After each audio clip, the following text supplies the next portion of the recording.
Tired of dealing with annoying flies, fruit flies, and gnats in your home?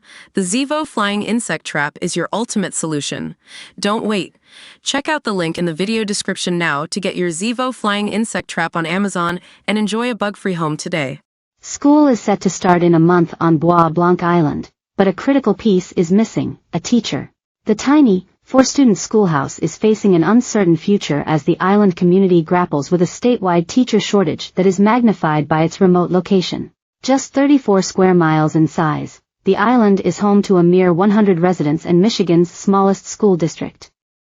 Its isolation, compounded by harsh winters accessible only by plane, makes recruiting educators a formidable challenge. "I tell everybody, we are remote Alaska without the mountains," Christine Hasbrook, a local grandparent and teacher aide, told Bridge, Michigan. Unlike its more populous neighbor, Mackinac Island, Bois Blanc's ferry service is suspended for much of the year, further isolating the community.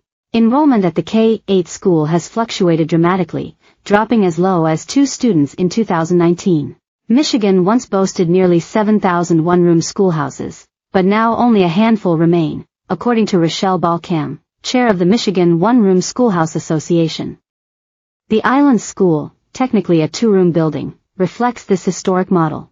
Isolated from the mainland for much of the year, Bois Blanc residents face unique challenges. Groceries are stocked up before the ferry ceases operation, and winter travel relies on costly flights. Finding a teacher for the island's 4 students is an even greater hurdle. Our challenge now, not only because of the island, but just because of the way that the teachers in this world are now, there's such a lack of, explains school board president Cindy Riker. Getting a seasoned teacher is probably out of the question. Superintendent Angie MacArthur reported on Thursday that the district is interviewing a potential teacher. However, this individual lacks the required teaching certification. To employ them, the district must seek a long-term substitute permit from the state. Additionally, the candidate would need to enroll in a teacher preparation program to remain at the school beyond a 1-year term. Michigan has acknowledged the statewide teacher shortage by funding initiatives to bolster the teaching workforce, such as Grow Your Own programs. Bois Blanc's teacher wears many hats, serving as educator, counselor, principal, and even purchasing agent, according to school board president Riker. The unique setting allows for personalized instruction, with teachers tailoring lesson plans to each student's pace.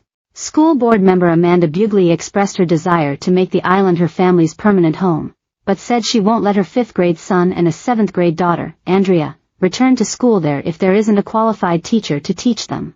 "I do think it's such a challenging position that you do need to have that experience, because you don't have the same support structure in a one-room schoolhouse that you would have in a regular school where you have other teachers you could run to for help," Bugley said. Andrea nor her brother want to leave the island.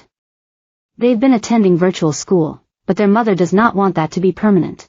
Andrea's situation is complicated by the fact that she'll be a high schooler in just 2 years. Her options are limited. Daily flights to the mainland would be impractical due to the high cost. Chartering a flight to Sheboygan, for instance, would set them back $222 per trip with a minimum of 3 passengers.